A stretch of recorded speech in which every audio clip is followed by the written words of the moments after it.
নমস্কার বন্ধুরা, মঞ্জুশ্রী কিচেন চ্যানেলে সবাইকে অনেক স্বাগতম। আজ আমি বানাবো দারুণ স্বাদের ঘরোয়া স্টাইলে পটল চিংড়ি। বড় বড় চিংড়ি মাছ, আলু আর পটল দিয়ে এই রেসিপি গরম ভাতের সাথে খেতে একেবারে জমে যাবে। তাহলে চলুন শুরু করা যাক। প্রথমে চিংড়ি মাছগুলো ভালো করে ধুয়ে নিলাম। এবারেতে নুন আর হলুদ মাখিয়ে কিছুক্ষণ রেখে দিচ্ছি। এদিকে পটলের খোসা হালকা ছাড়িয়ে ধুয়ে নিলাম আর আলু ডুমো ডুমো করে কেটে রাখলাম। এবার কড়াইতে সর্ষের তেল গরম করে চিংড়ি মাছগুলো হালকা ভেজে তুলে নিচ্ছি।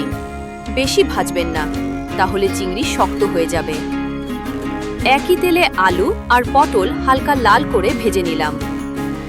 এবার ওই তেলের মধ্যে পেঁয়াজ কুচি দিয়ে সুন্দর করে ভেজে নিচ্ছি। পেঁয়াজ ভাজা হয়ে গেলে আদা বাটা আর টমেটো দিয়ে ভালো করে কষিয়ে নিলাম। এরপর দিয়ে দিচ্ছি হলুদ গুঁড়ো, লঙ্কা গুঁড়ো, জিরে গুঁড়ো আর ধনে গুঁড়ো।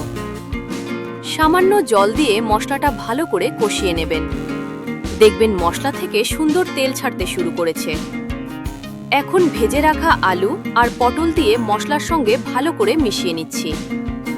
তারপর পরিমাণ মতো জল দিয়ে ঢেকে রান্না করব, যাতে আলু ভালোভাবে সেদ্ধ হয়ে যায়। আলু সেদ্ধ হয়ে গেলে এবার দিয়ে দিচ্ছি ভেজে রাখা চিংড়ি মাছ, সঙ্গে কাঁচা লঙ্কা আর সামান্য চিনি। আর 5 মিনিট ফুটলেই তৈরি হয়ে যাবে দারুণ সুন্দর পটল চিংড়ি। শেষে ওপরে একটু গরম মশলা ছড়িয়ে নামিয়ে নিলাম। গরম গরম ভাতের সঙ্গে এই পটল চিংড়ি খেতে কিন্তু অসাধারণ লাগে। ভিডিওটি ভালো লাগলে লাইক, কমেন্ট আর শেয়ার করতে ভুলবেন না। আর নতুন নতুন সুস্বাদু রেসিপি পেতে সাবস্ক্রাইব করে নিন মঞ্জুশ্রী কিচেন চ্যানেলকে।